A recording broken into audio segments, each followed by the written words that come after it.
Okay, guys, today we will finish chapter 7 on the interest rate and the bond market, right? So first, let's say the graph we just, show in an Excel sheet, right? We have the three paths of what? The bond price movement, right? If the yield to maturity, right, less than the coupon rate, right? The bond will trading with a premium, right, is more than $1,000, right, then the bond price will continue going down, right, from time zero to maturity, right, until what, $1,000 at maturities, right, at maturity, right. If the yield to maturity happen equal to the coupon rate, the bond will trading with $1,000, right, so the price will be not changed, right, until maturity, right. If the yield to maturity less more than the coupon rate, right? More than coupon rate, right? The bond will trading with a discount, right? And the price will moving up, right? Until what? Until the face value on maturity, right? So that's the price movement of the bond, right? For different yield to maturity and the coupon rate, right? So that's the first graph I want you to take the notes, right? The second graph I want you to take the notes today is forward for the bond price between the yield to maturity, right? As you know, the yield to maturity is a discount rate, right? Discount rate.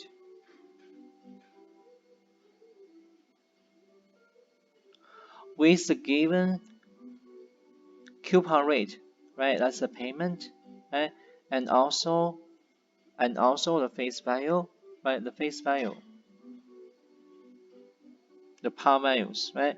If these two are given with a higher discount rate, right? The bond price should what? Should going down, right? Because bond price is the PV, right? PV is discounted cash flow of the future payment and par values, right? So if you raise the discount rate, our discounting factors is increasing, right? The PV should be what? Should going down, right? These are the same questions we did in the first midterm test. When we increase in the discount rate, right, the present values of the future values should going down, right? So that's the graph you can see here, right? Our bond price and the yield to maturity with inverse connections. When we raising the yield to maturity, the bond price should going down, right? So that's our second graph. I want you to take the notes in today's class, right? Okay, so let's say something about what? The bond market. The bond market. Well-known corporations. As we've seen, most individuals who want a loan, they borrow money from a bank. But for a well-known corporation like Starbucks, borrowing money may be available through another type of financial intermediary, the bond market. A bond is essentially an IOU. It documents who owes how much and when payment must be made. Like stocks, bonds are traded on markets. For an established company like Starbucks, investors, they already know enough about the company that they're willing to bypass the bank as an intermediary and lend to the company directly. So for a large company with a good reputation, this could mean they can borrow money on better terms from the bond market than they can through traditional bank lending. Starbucks, for example, has issued over $1 billion of corporate bonds over the years in order to fund their expansion plans. Now, unlike a stock, if you buy a newly issued bond from Starbucks, you don't own part of Starbucks. You're simply lending Starbucks money, and in exchange, they're promising to pay you back a specific sum at a particular point in time. In addition, some bonds also pay out regular installments called coupon payments, according to a preordained schedule. By issuing bonds, a company can raise capital and make big investments. And then they can repay that debt over a long timeline as those investments provide a return. Corporations aren't the only institutions that borrow money in the bond market. Governments do so as well. In 2016, the US government owed the public almost $14 trillion in promised bond payments. And because the government is so big, when it borrows money, it affects the entire market for saving and borrowing. Let's go back to the supply and demand for loanable funds. We'll use some numbers here for illustration. Here's the demand curve showing the demand for borrowing.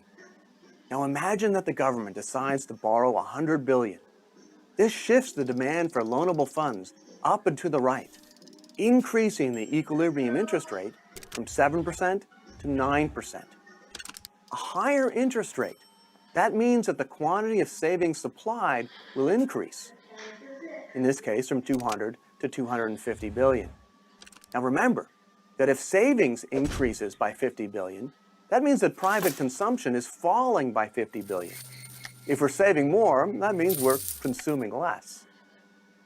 And because borrowing has become more expensive due to the higher interest rate, private investment will also fall. At a 9% interest rate, we can see that the private demand for loanable funds is 150 billion, 50 billion less than it was at an interest rate of 7%. We call these two effects crowding out.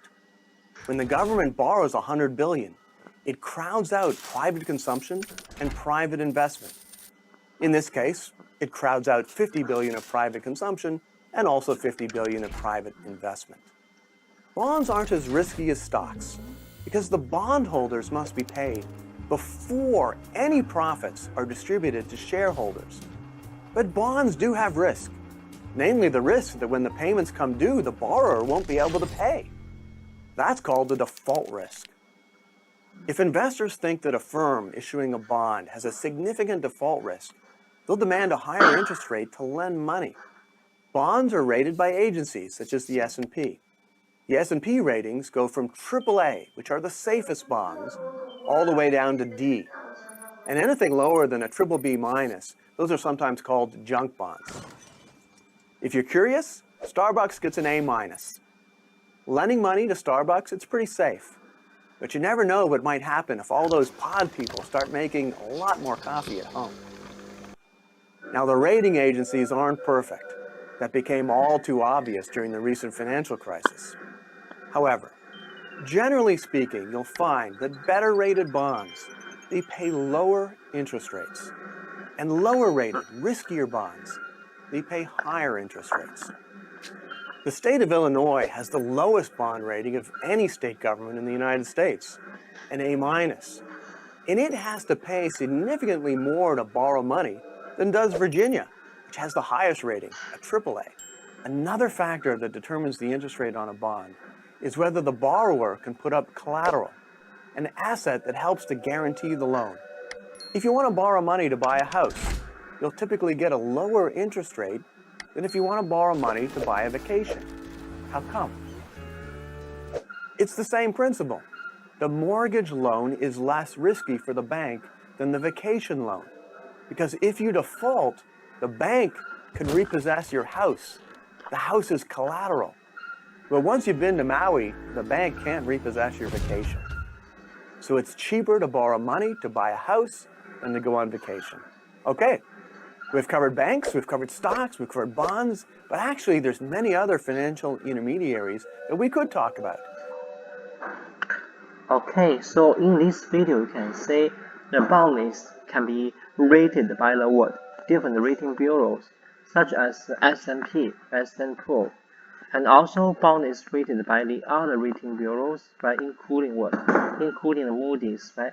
The Moody has very similar rating to the S&P, right. It's also with the AAA, then the Great Wall, with the light ratings, right, to the BBB, and even less than the B grade, right, with a C grade, right.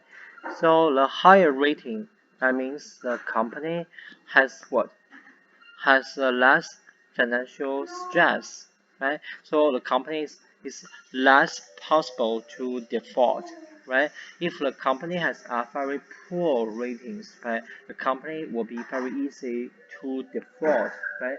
To compensate this default risk, right?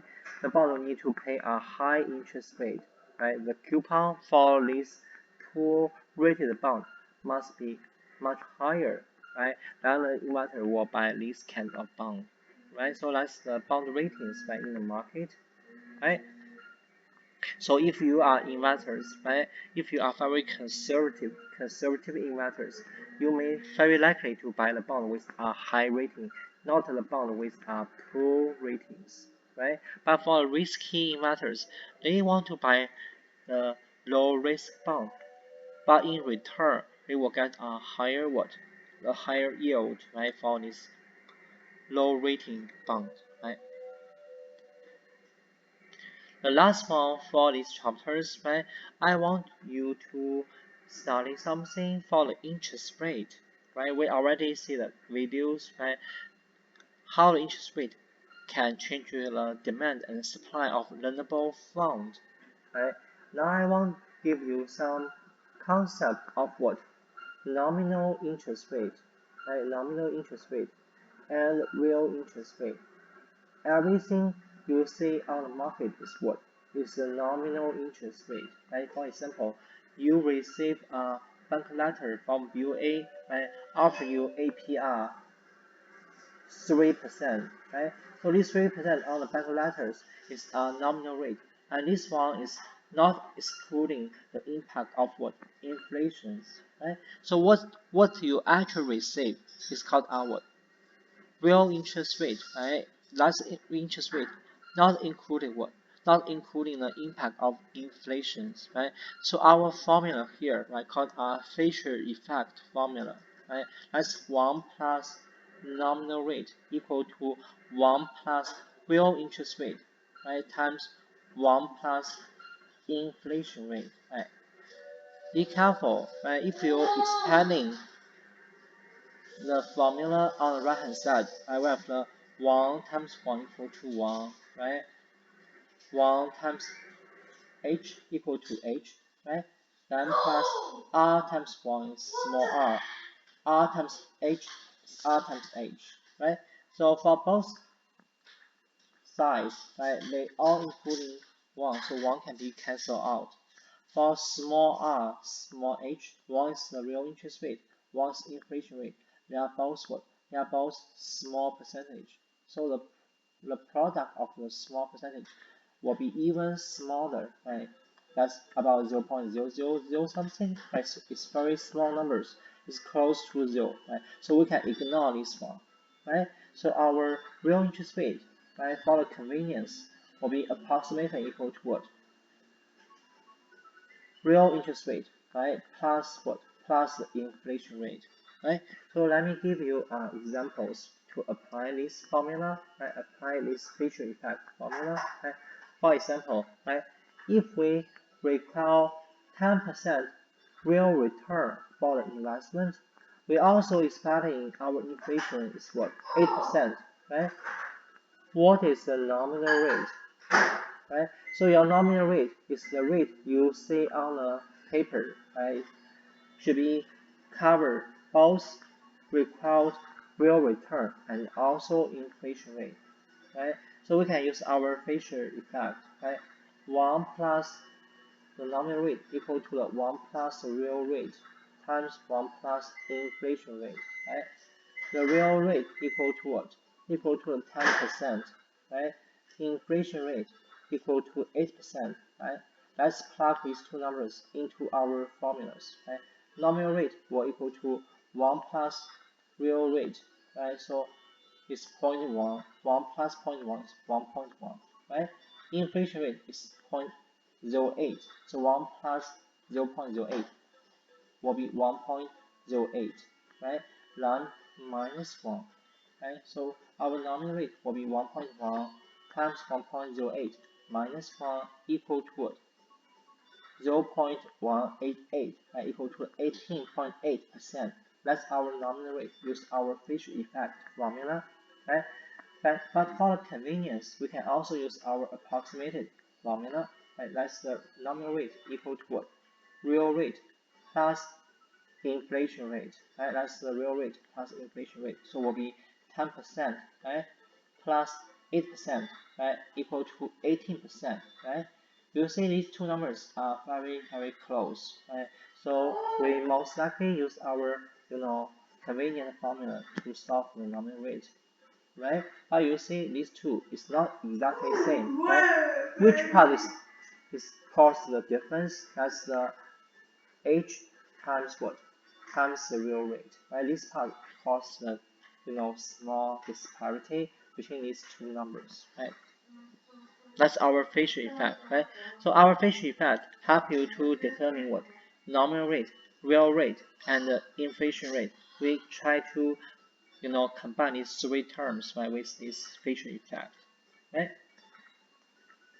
Also, right, I cannot popping the Bloomberg website, right? But you can open the Bloomberg website by yourself, right?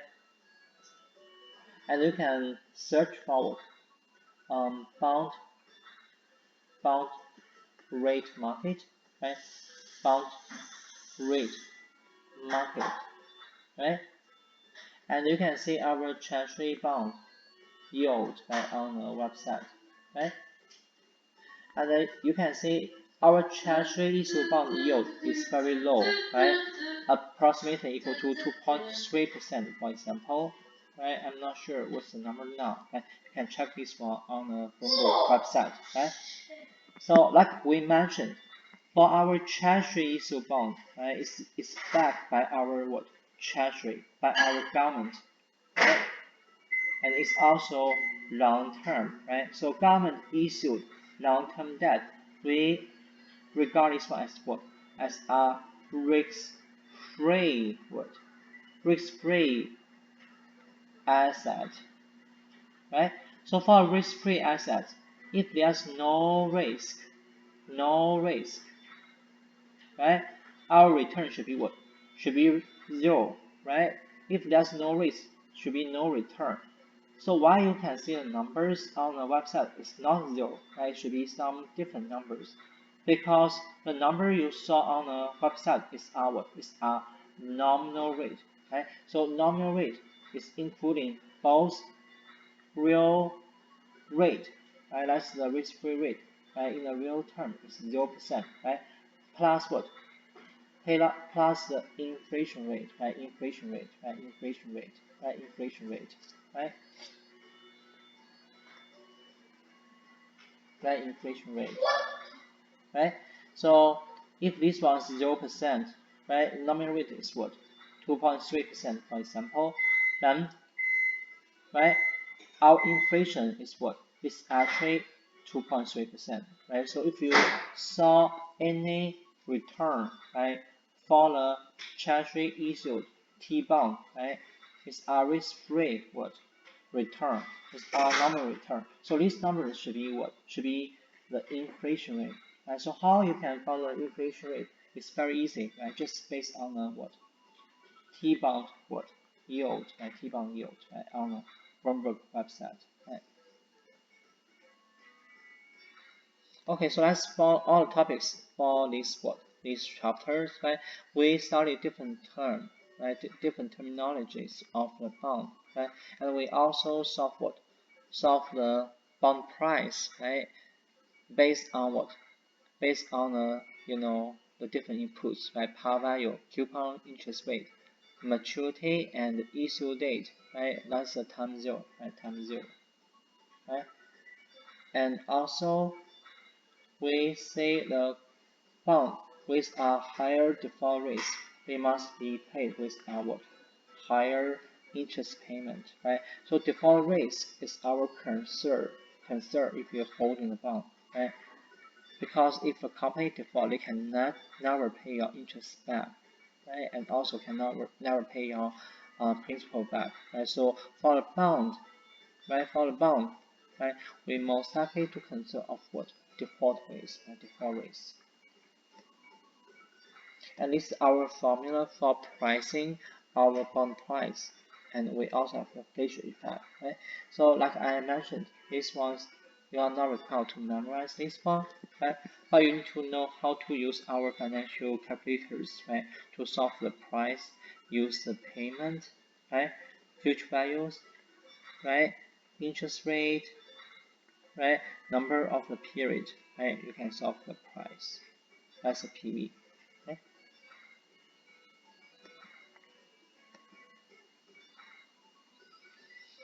Okay, so the bond price is the present values of all future what?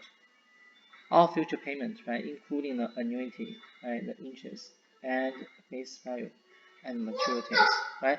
If the default risk goes up, right, means our discount rate should also goes up, right? The price of the bond should going down, right? That's our, yield to maturities graph, right? With yield to maturity goes up, the price of bond will going down, right? The closer of the bond, right, to maturity, whatever it is, premium bond, in a par value bond or discount bond, right? All the price should converge to the face values onward on t equal to maturities, right? So that's the topics of the chapter 7, right? So we finish all the topics in these chapters, right? So please do your homework for these chapters. We will do a small review next time, right? Following these videos. Thanks.